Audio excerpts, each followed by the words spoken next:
Ladies and gentlemen, welcome to another episode of The Jerryatrick Show. This is an improv comedy podcast, and I'm your co-host, Emmett. And I'm your co-host, Seb, here to bring you the wacky adventures of our favorite old geriatrics. Jerry, played by Emmett, and Patrick, played by myself. These two lively characters have seen it all and subsequently forgotten it all.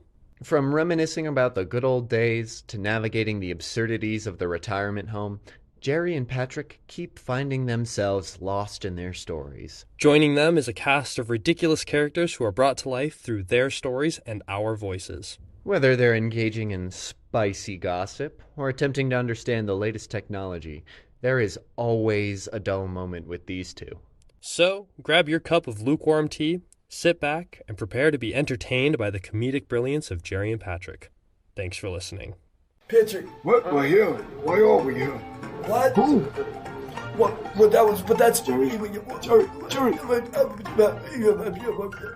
Oh. Are we recording a podcast? Oh. And my name is Ambush. Patrick. Ambush. We're having an ambush. And together, Why is that? We are. We're Jerryatrick. Welcome to the Jerryatrick Show. welcome to our show. Ooh, well, Patrick, how you been? What? How you been recovering, man? Oh man, let me tell you what, Jerry, I really, I just sat down and I took some laxatives and I waited. I waited for a full 24 hours on the commode, and eventually I stood up and I looked back and there it was in the toilet. And you want to know what I did, Jerry? What did you do? What I did after What did that? you do? What did you do? I looked directly into its devilish eye and I flushed. Huh? I No, watched it go down. No. Watched it circle and circle and go down. It's gone, Jerry. you, That demon thing is gone. Brenda's excommunicated Brenda's it. gonna kill you. Brenda's gonna kill you. She gave you that. That was free. Well, yeah, to just flush my body down the toilet if she does. Oh, that is Like a oh my goldfish. God, no, this is I'll bad. suffer the same fate. You suffer the same fate as the fish. Yep. Well, how did the laxatives Buttplug. clear anything else out? I mean, was there anything else you found up there?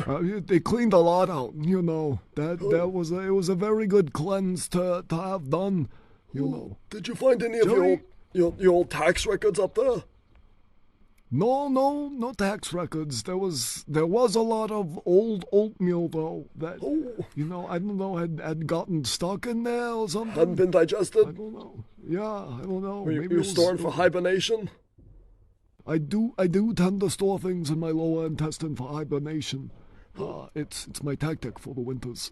So yeah.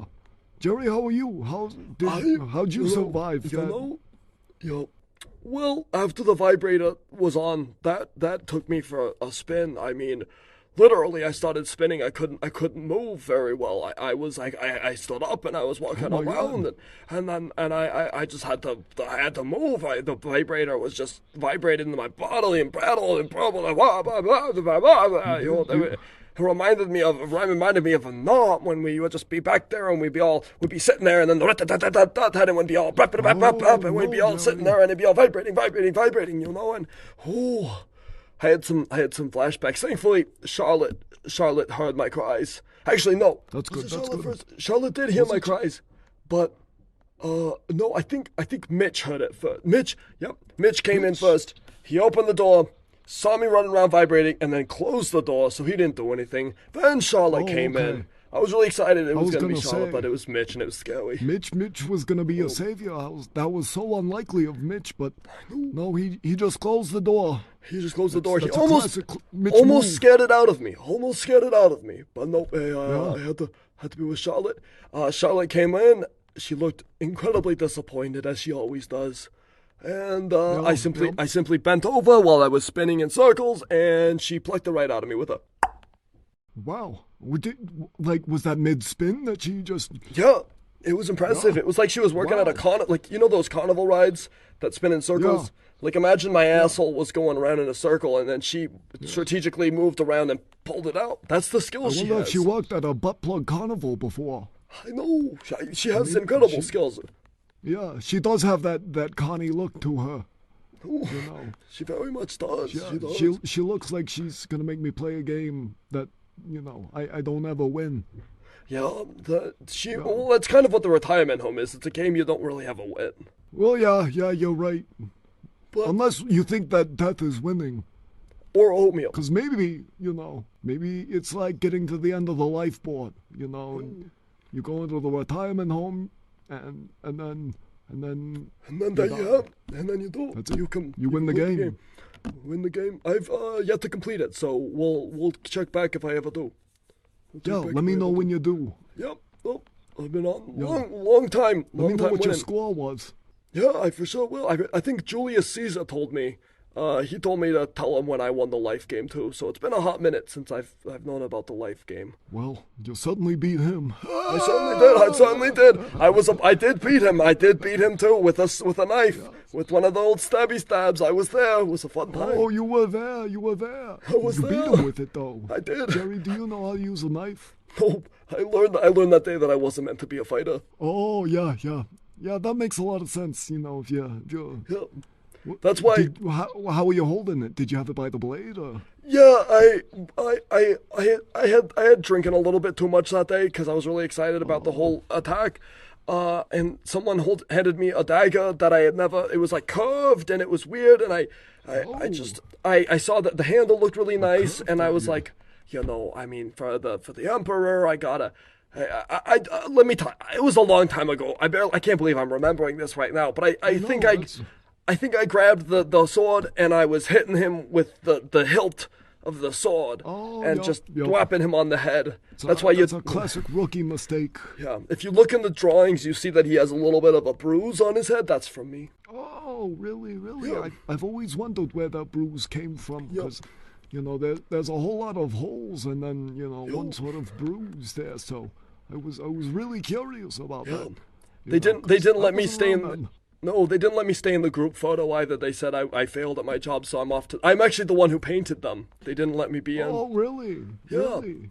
They must have stood there for a really long time. They did. To pose for all of that. That was the time. You had the time to do that. I think we were there for about a week. Yep. That definitely was part of the times. I remember having a painting done of myself. Really? And it took many a month to do it. Whoa. Yeah.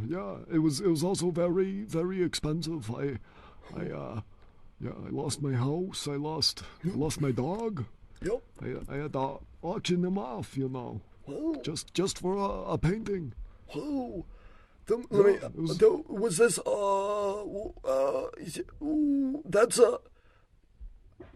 that a good idea? Hindsight? Did you think that's a good idea? Was that a good idea? Yeah, it was a good idea. Good. It was a really good idea, I may have been homeless and destitute, but I had a beautiful painting of myself. Good. Do you still have it? I did. No, I had to give it up. What was the... To buy a house. Do you remember... Did you also get a dog near that time, too? Yeah, I did. I had a little extra from, selling the painting to buy the house. So I used it to buy a dog. Oh, that's a great idea. That's an incredible idea. I liquidated everything, and then, I invested in a fine asset, as the big Wall Street boys say, and then I let it appreciate in value, and I kept it safe. Wow. Where did you store it? It was a very tough time on the streets keeping that thing safe. No, I know where. You stored it in my house. I remember you came in with this big old painting, beautifully done of you. I stored it there for a little bit. Yes, it was just regal. Oh, it was beautiful, and it was great that you let me keep it there for a little bit. I was wiped from protecting it out on the streets for so long. I had it out there. I had to keep it out of the weather. There were cats, there were dogs. It was raining. That was around the time too when you and Pete were rooming together on the streets. Remember, Pete would come around and he would talk, and you guys would beg on the streets, and you just had this big old painting behind you. Oh man, it was a shame what happened to poor Pete, man. It was a shame. He was keeping watch over the painting one night, and some bandits came in, and you know, they chopped them up. Luckily, I was able to escape with the painting, but you know, Pete just was a bunch of nuggets, man. I went back too, and he had been gone. The dogs had snatched it, or the crows. I don't know. Those bandits knew how to use a knife. I was not a part of those bandits. I want full disclosure. I would never hurt Pete. Never hurt Pete. I ran away from them. Yeah, of course. Oh, yeah. Well, and then once I got my house, you know, I befriended the crows to go attack the bandits. That was you know, your crow they're very phase. very smart. Yeah, you know. So I'd go outside and I'd throw crow food out onto the ground. Ooh. How wait? Oh, that's right. Yeah, you used to work above a bakery. Above a bakery. Live above a bakery. Over by the bakery. And they would throw out all the stale loaves, so I'd take them and I'd chop them up in remembrance of Pete. Huh? And I'd throw them out over the ground for the crows, you know. And they knew what I was doing, and they were willing to help out. Whoa, that's incredible. Yeah. I do remember you were known as the Crow Man for a while, a good amount of time, and we were living in it was some small little village. There was a castle on the hill, and it was a weird time during that time. Now they call it like the Middle Ages or something, but back then it was just the times. I don't know. Yeah, back then it was just the ages, because it took ages to do anything.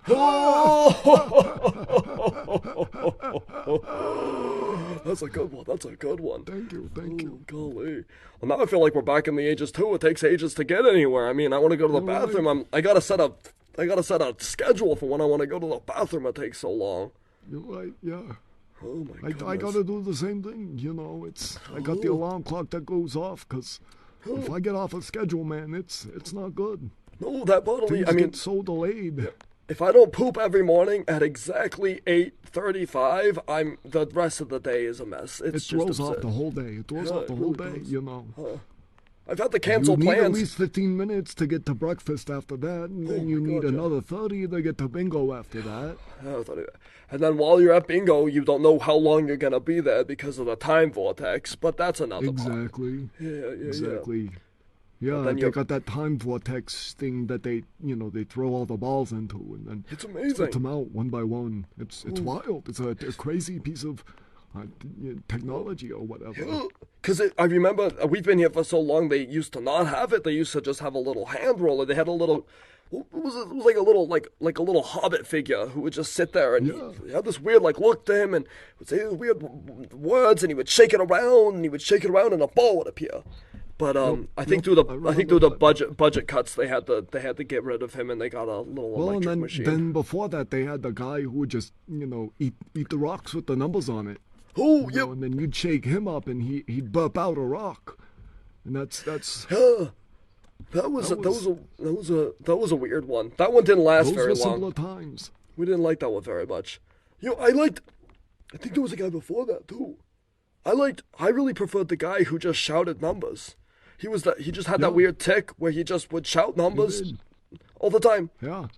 That was my He'd shout one letter and then a number. Yep. I think that's where bingo came about, honestly, from that guy. It was Bingo himself. We had the original Bingo. Was that his name? His name was Bingo. His name was Bingo. I totally forgot. His name was Bingo. That's incredible. Wow. Well, he's an incredible man, that Bingo. He really invented truly one of the most amazing games on the planet. I mean, the Bingo originated here. I mean, we gotta let the folks know. We all actually have a little bit of Patrick, I don't know if you did the Arbiter. I think the Arbiter. We were part of the Bingo meeting. We all have a little bit of the investment stake, a little bit of the stake in the company about Bingo. Every time Bingo is used, we get a little bit of a fraction of a cent or something. It's a good money. We get royalties off of the name Bingo. So every retirement home is slowly funneling cents to us, and it is quite a sum of cash. It is. That's I think part of the reason that this retirement home is still running so well. Exactly. Well, and that's also why we need the Arbiter so much. Oh God, that man! He does so much of financial information going around. Oh man! I think the Arbiter's I think the Arbiter's birthday is coming up. I think we should do something special for it. Yeah, I think it's. We gotta get him something special for it. Do you know where he finds those black candles? Oh God, no! I wouldn't even want it. That sounds like a specialty for him. I don't want to touch He's those gonna black like candles. it. I think we should try and find one. What if we got him a different kind of candle? Maybe he'll like a blue, strawberry sherbet candle. at the front desk knows. Ooh, maybe. I wonder. She probably keeps track of like where they order stuff. Yeah. Yeah. She would know. Ooh, she would know. She would know. Oh, what other Or maybe we ideas, just get Fred? him like a new accounting book. Ooh, those are always fun. Those are always fun. Those could be good. Maybe we could bake him some oatmeal cookies. We could gain access to the kitchen. We could bake him some oatmeal cookies. True. We'd have to work fast with the oven though. Yeah, we do. We don't have a lot of time. There's a lot of people to We don't feed. have a lot of time. There's a lot of people to feed, and they keep the kitchen on locks ever since, they left for whatever that company retreat. Yeah, Now it's up in the kitchen. They're still doing that. They're still all talking in synchronicity. It's very very It's unnerving. very strange. It's very strange, but they definitely keep a tighter lock on the kitchen now. Yeah, now that I've they been do. in there. Yeah, they know. They keep a watch on you. Have you been seeing the patrols recently too? Where they've had the I don't know who it is. I don't know who it is, but it's been someone in the cloak. I don't know, like the cloak that changed it. Yeah, they kind of they who I don't know if it's a she. It might be a she. I don't know who they are. I don't know who they are. Like, that's what I'm trying to figure out. It's just a person who walks down the hall and they keep an eye on it, but their eyes are hidden, so you don't know who they're looking at. Whoa, that's scary. Scary. That sounds like Mitch. Mitch? Who? Yeah. Except he doesn't really walk around. He's always scampering around on all fours. Yeah. It's wild. It's going up on the ceiling sometimes too. That's really when he does that. That's really is. unnerving. Yeah, I really don't like it when he goes up on the walls and the ceiling, but he certainly does get around quite. It doesn't take him ages to get around. The man has incredible mobility. I think the M in Mitch stands for mobility. Mobility Mitch. Mobility Mitch. Well, Patrick, have you been having a lot of time in the room since they've been kind of confining us more since the old, they were away. But so we've had a lot of time. What have you been doing in your room? Have you been having any fun in your room? Yeah, since I can't go to the kitchen anymore, and sad times. Yeah, it is very sad. I've been building lots of pillow forts. Yeah. Well, while everyone was gone, I went and stole all the pillows from around the retirement home, and I've been It's so much fun. It's so much fun. It's great. I love it. It's so comfortable in here. And that's where Brenda and I were, right? When she gave me the butt plugs for us to try. Yeah, I was under my pillow fort. Yeah, I'm honestly surprised. It's keeping up right now. It's very, very tall. I've managed to get a second floor going. Wow. I heard a rumble. Oh, Jerry! Oh, Patrick! Oh, Patrick! Oh, no, Patrick! Oh, Patrick! Oh, God, Patrick's pillow fort's collapsed. Patrick, if you can hear me, blink! Patrick, if you can hear me, wait, blink. Say something! I'm giving up on you! Patrick! Patrick!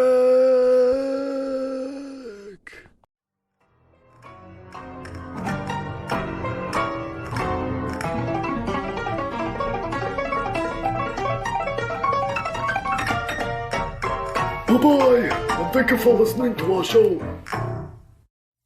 Thanks for listening. If you like this show, please give us a review on your respective podcast platform and share it with your friends. It really helps. And want to join in on more geriatric fun? Find us on Facebook, YouTube, and Instagram by searching The Jerryatrick Show. That's spelled Jerryatrick. Thanks.